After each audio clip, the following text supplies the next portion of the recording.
오늘 제가 전할 본 말씀의 제목은 너희가 먹을 것을 주라입니다. 저는 이 본 말씀을 보면서 예수님께서 무엇을 행하셨고 무엇을 요구하셨는가에 대해서 초점을 맞추었습니다. 먼저 예수님은 세례 요한의 죽음을 들으시고 그곳을 떠나사 빈들에 가셨습니다.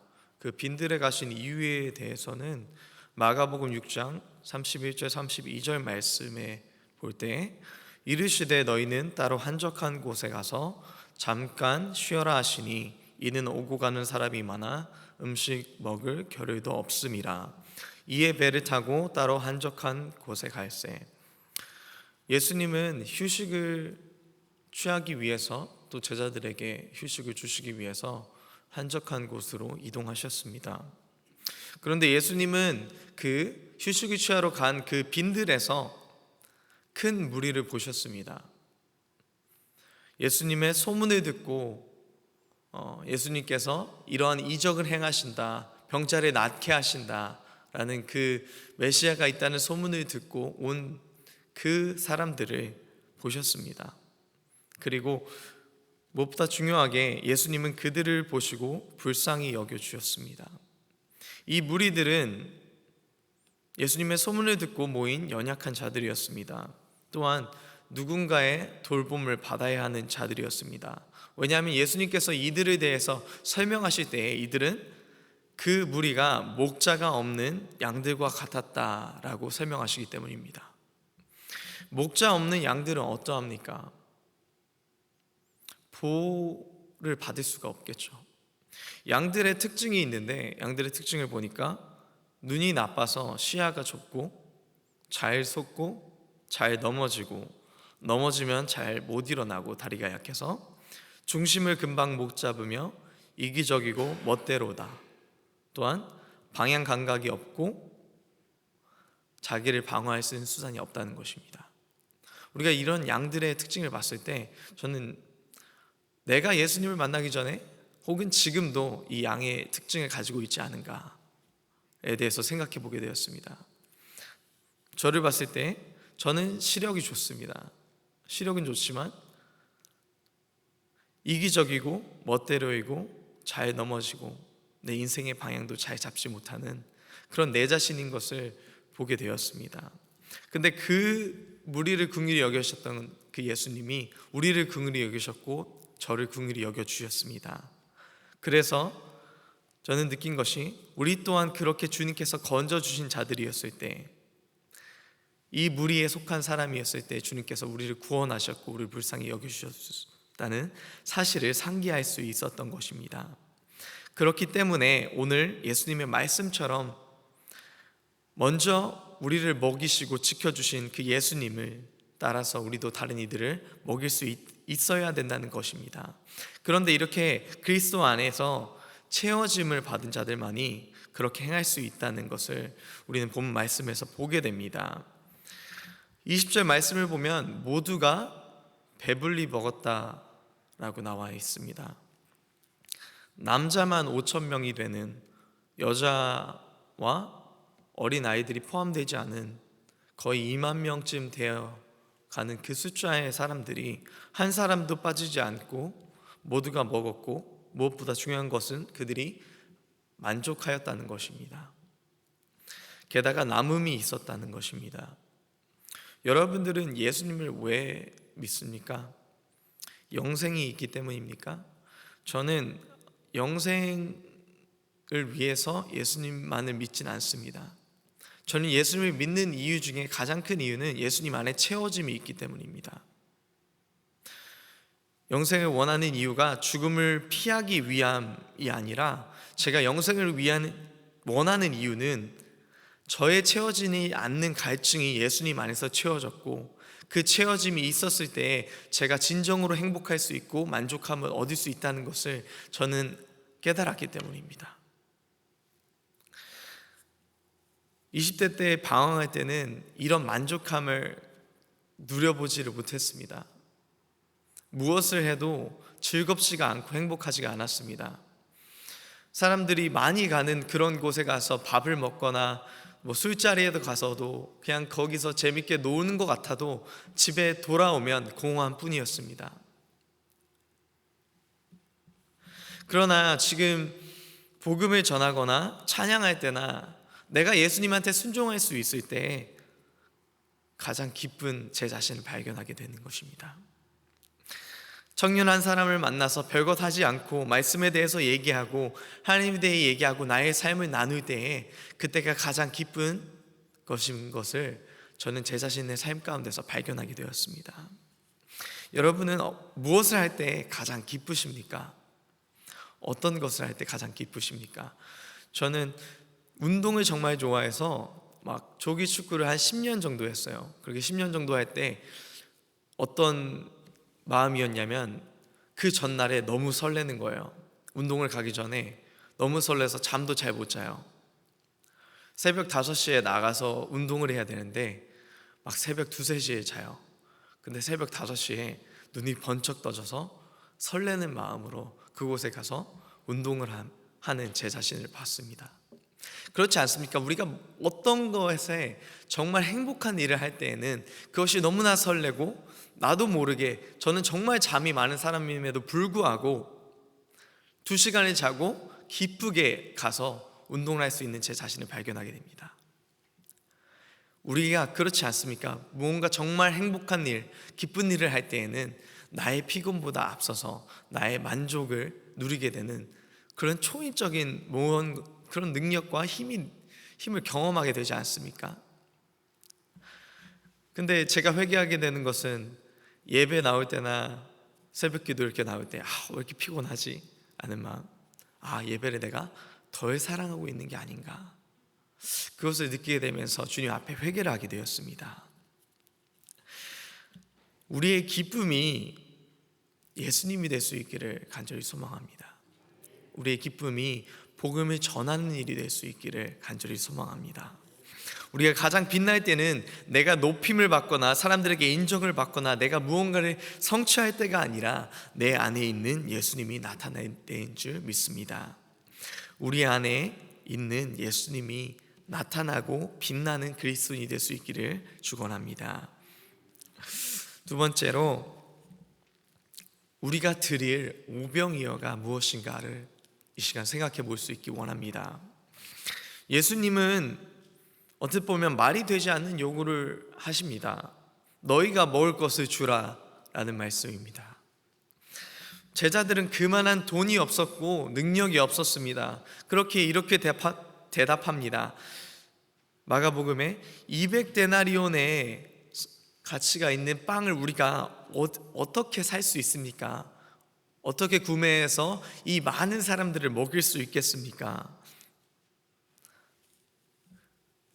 요한복음 말씀에 보면 예수님은 빌립에게 묻습니다. 우리가 이 사람들에게 어떻게 해야겠느냐? 근데 그 다음 구절 말씀 보면 예수님께서는 어떻게 행하실 줄 알고 빌립을 시험하여 그렇게 물어봤다고 쓰여져 있습니다. 예수님은 이미도 그 사람들을 먹일 마음을 가지고 계셨습니다. 근데 빌립에게 물어보신 것은 빌립이 지혜 있는 자였고 두뇌 회전이 빠른 자였습니다. 그렇게 2만 명이 되는 사람들이 모였을 때 예수님이 물어봤을 때 200데나리온은 필요하겠다 라는 계산이 바로 나왔던 것이었습니다. 그때 당시 200데나리온이었을 때는 1데나리온이 하루 품삯이었다고 생각했을 때 지금 낮게 잡아도 한 100불을 우리가 하루 일해서 번다고 생각했을 때 2천만 원이 되는 금액이었습니다.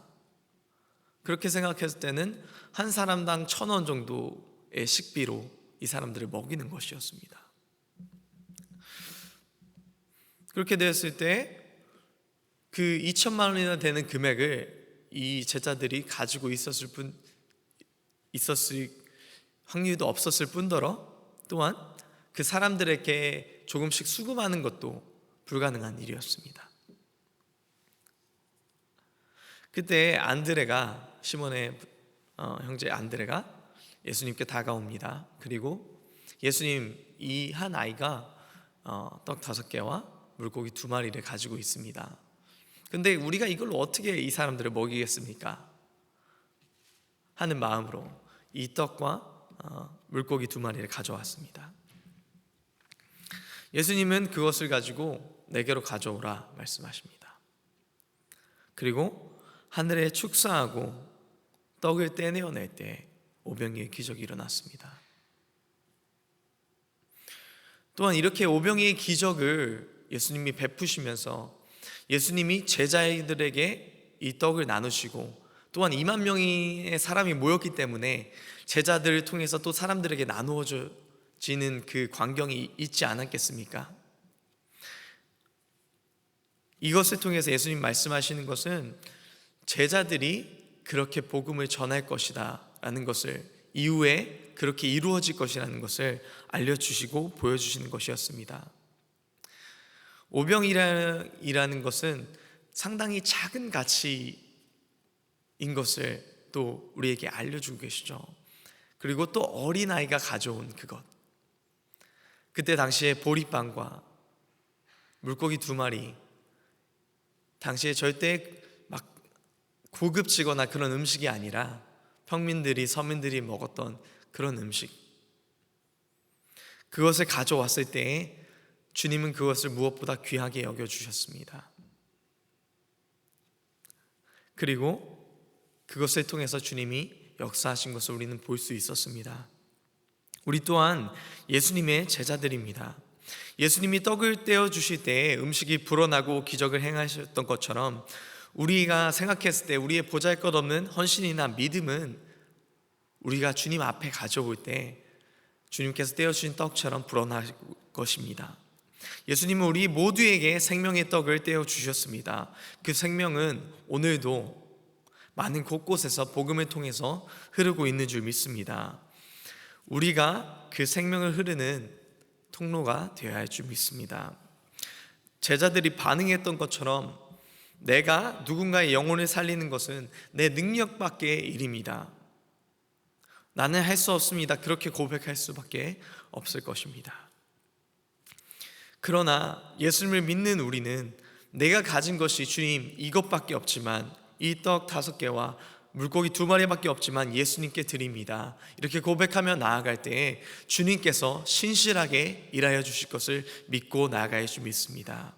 그렇게 고백할 때 주님께서 무엇보다 우리의 믿음을 귀하게 여기시고 역사하여 주실 것입니다. 마지막으로 우리가 순종해야 될 부분, 우리가 먹여야 할 것, 그리스도인의 사명. 예수님이 진정으로 믿는 자들은 양들을 먹여야 됩니다. 요한복음 21장 15절부터 27절까지 말씀 보면 예수님께서 베드로에게 묻습니다. 내가 나를 사랑하느냐? 3번 묻습니다. 그렇게 할 때 예수님은 내 양을 먹이라, 그리고 내 양을 치라 라고 말씀하십니다. 내 양을 먹이고 내 양을 지켜라 라고 말씀하시는 것입니다. 우리가 먹여야 하고 우리가 지켜야 할 그 대상은 어디 있습니까? 그런 사람들이 내 주위에 있습니까? 또한 우리가 살아가면서 우리의 시선은 어디에 다 있습니까? 우리는 인간관계도 참 세상적으로 하는 경우가 참 많습니다. 내가 만나서 어느 정도 이득이 될 사람들을 만나서 교제하지, 내가 만나서 계속 손해볼 사람들을 계속 만나는 사람은 이 세상 기준으로 어리석다는 평을 듣게 될 것입니다. 근데 저는 그리스도인들은 복음 앞에서 지혜로운 사람들이지 세상적으로 지혜로운 사람은 아니라고 생각합니다. 그렇게 되었을 때 예수님은 우리가 이득을 보지 않는 사람이더라도 그들을 품고 사랑하라고 말씀하십니다. 그러므로 우리는 인간관계도 복음적으로 맺을 수 있어야 합니다. 한국에 김건희라는 예수 믿는 청년으로 간증을 하는 연극 배우가 있습니다. 1년에 1천만 원 상당의 귤을 사서 그 귤을 나눠주면서 복음의 메시지를 전했다고 합니다.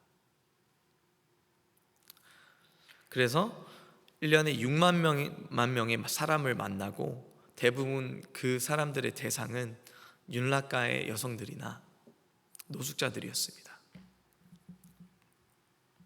돈을 그렇게 썼을 때 자신도 그렇게 넉넉한 삶을 살아왔던 게 아니기 때문에 부담이 되는 순간이 많았다고 합니다. 그럴 때 하나님께서 말씀하신 것이 2천만 원이라는 그 귤값이 그들의 영혼보다 더 값지냐라는 것이었습니다. 그때 그 청년이 그쵸, 이 사람의 영혼이 훨씬 더 중하죠 라고 믿고 고백하며 나아갔다고 그렇게 간증하였습니다. 또한 그 청년이 노숙자를 이렇게 나와서 그 사람들에게 전도할 때 남성분이면은 아버지라고 부르고 여성분이면 어머니라고 이렇게 부르면서 그 사람들 섬겼다고 합니다. 근데 어떨 때에는 그 노숙자들이 화가 많고 마음에 어려움도 많기 때문에 좀 이렇게 과격하게 나오는 경우가 있다고 합니다. 그래서 어느 때 이 청년이 나가서 예수님에 대해서 그냥 전도하면서 음식을 나눠줬을 때 그냥 노숙자 분께서 이렇게 화를 내셨대요. 내가 음식 먹기 위해서 너의 말을 이렇게 들어야 되냐 라며 그렇게 말했다고 합니다. 그렇게 했을 때 그 청년이 이 노숙자는 그렇게 생각할 수 있겠구나 라고 생각했다고 합니다. 근데 거기서 그치지 않고 그 사람이 계속 화를 내면서 갑자기 이 청년을 구타하기 시작했습니다. 근데 이 청년이 거기서 행한 행동은 우리가 생각했을 때 우리의 상식으로는 말이 되지 않는 행동이었습니다. 처음에는 이렇게 막는 것을 포기하였습니다. 자기가 코피가 나고 상처가 나서 사람들이 말리고 신고하는데도 이 청년은 신고하지 말아달라고 얘기하고, 이 사람이 이렇게 화풀이를 하는데 받아주는 사람이 아무도 없었겠구나, 이 사람을 만져주는 사람이, 안아주는 사람이 아무도 없었겠구나, 또한 예수님께서 나를 그렇게 안아주셨는데 내가 이 사람을 안아주지 않으면 누가 이 사람을 사랑할 수 있겠는가 하면서 이 사람을 안아줬다고 합니다. 그래서 그 자리를 떠나는 그 사람이 화가 풀릴 때까지 맞고, 이 사람은 억만장창이 돼서 그 자리를 떠나갈 때 그 노숙자분이 이 사람을 불렀다고 합니다. 어디가? 이렇게 불렀다고 합니다. 어디가? 소리 질렀다고 합니다. 그러면서 나를 위해서 기도해주고 가야지, 그렇게 말했다고 합니다. 예수님의 사랑을 전하는 게 우리가 이런 사랑이 되어야 되지 않겠습니까? 내가 좀 손해보는 것으로 저 사람이 나에게 어떤 상처되는 말을 했다고 해서 내 마음이 그냥 다치는 것이 아니라 그 사람이 어떤 마음을 가졌을까, 어떤 삶을 살았을까, 예수님께서 우리의 마음을 보시고 우리의 삶을 바라보셨던 것처럼 그들을 영혼을 바라보고 사랑할 수 있어야 되지 않겠습니까? 말로만 하는 그리스도인이 아니라 삶으로 살아내는 그리스도인이 되어야 합니다. 이제는 우리가 홈리스 사역을 다음 주부터 시작합니다. 이 청년의 간증을 들었을 때 저 마음에 뜨거운 것들이 제 마음속에 들어왔었습니다.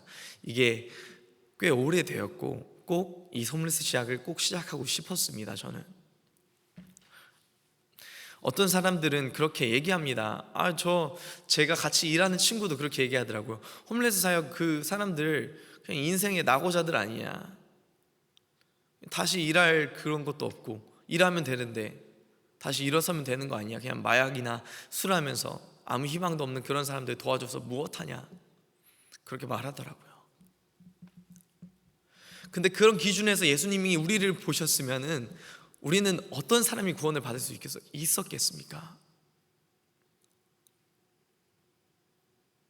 그렇기 때문에 우리는 그 예수님의 마음 가지고 예수님의 시선이 닿는 곳에 우리의 발길을 옮길 수 있어야 합니다. 그리고 예수님이 원하시는 일들을 우리가 같이 행할 수 있으면 좋겠습니다.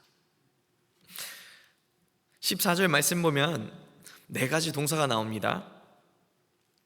예수님께서 그들에게 나오시고 보시고 여기시고 고쳐주셨다. 예수님은 그들에게 다가오셨습니다.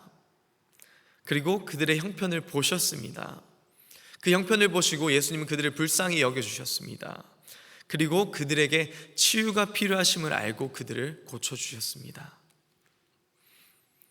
우리는 우리 자리에서 나아가야 됩니다. 그들에게 다가가야 합니다. 그들을 불쌍히 여길 수 있어야 하고 그들의 형편을 보고 그들의 필요를 돌봐야 하는 그런 사명을 가지고 있는 그리스도인들입니다. 그들을 불쌍히 여기고 그들을 목자처럼 돌봐야 할 줄 믿습니다. 예수님께서 그렇게 우리를 돌봐주셨고 지켜주셨기 때문입니다. 이제는 우리가 너희가 먹을 것을 주어라 말씀하신 예수님 말씀대로 순종하며 믿음으로 나아갈 줄 믿습니다. 기도하겠습니다.